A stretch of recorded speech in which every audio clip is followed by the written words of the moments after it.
Kita beralih ke informasi lainnya, pemirsa. PDI Perjuangan tak mempermasalahkan dukungan Partai Golkar dan Partai Amanat Nasional kepada Prabowo Subianto di Bursa Pilpres. Meski koalisinya saat ini dianggap ramping, PDI Perjuangan mengungkit kemenangan Pilpres 2014.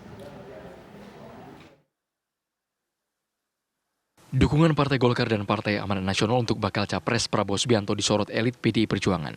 Ketua DPP PDIP Ahmad Basarah mengapresiasi dukungan baru untuk koalisi Prabowo. PDI Perjuangan welcome dan mengucapkan selamat.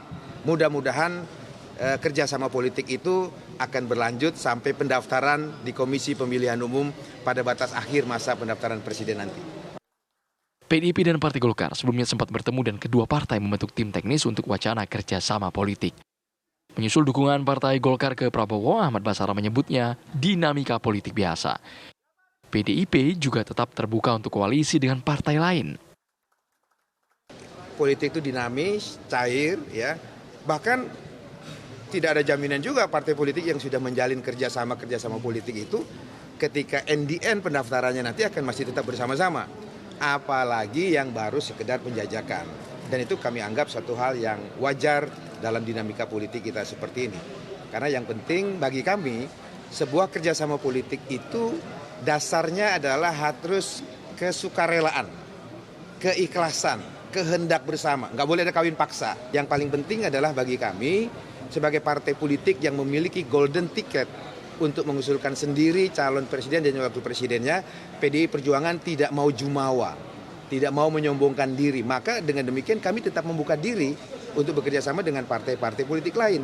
Tetapi partai politik lain yang ingin bekerja sama dengan kami juga tidak bisa memaksakan diri, apalagi dipaksa. Harus dasarnya kesukarelaan. Soal koalisi PDI Perjuangan yang saat ini dinilai ramping, Ahmad Basarah mengungkit kemenangan pihaknya dalam pemilu 2014. 2014 kami juga ramping, ya.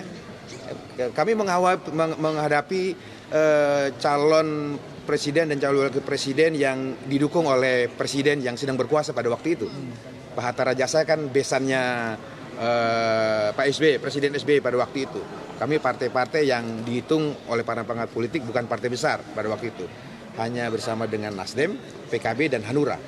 Sementara pendukung Pak Prabowo dan Pak Hatta Rajasa didukung oleh partai-partai besar, dan pada waktu itu Presiden SBY yang sedang berkuasa pada waktu itu juga partainya mendukung pasangan Pak Prabowo dan Pak Hatta Rajasa ya pada waktu itu kalau saya tidak salah. Jadi bagi PDI Perjuangan hal-hal yang biasa yang kita hadapi, kita biasa bekerja bersama-sama, tapi kita juga biasa bekerja dengan teman yang tidak terlalu banyak. Toh akhirnya ketika kita menang pada waktu itu, akhirnya teman-teman itu juga datang kepada kami untuk bekerja sama di pemerintahan. Sementara rekan koalisi PDIP yaitu P3 menganggap meski Partai Golkar dan PAN merapat ke Prabowo, koalisi Indonesia Bersatu masih bisa jadi kendaraan politik. Untuk saat ini, mungkin untuk saat ini KIB masih belum bisa dipakai kendaraannya untuk calon presiden saat ini. Tapi dalam hal komitmen membangun bangsa, P3, Golkar, dan PAN mempunyai visi misi yang sama. P3 juga menyebut dukungan Partai Golkar dan PAN untuk Prabowo sebagai dinamika politik biasa. Dari Jakarta dan Surabaya, tim TV One mengabarkan.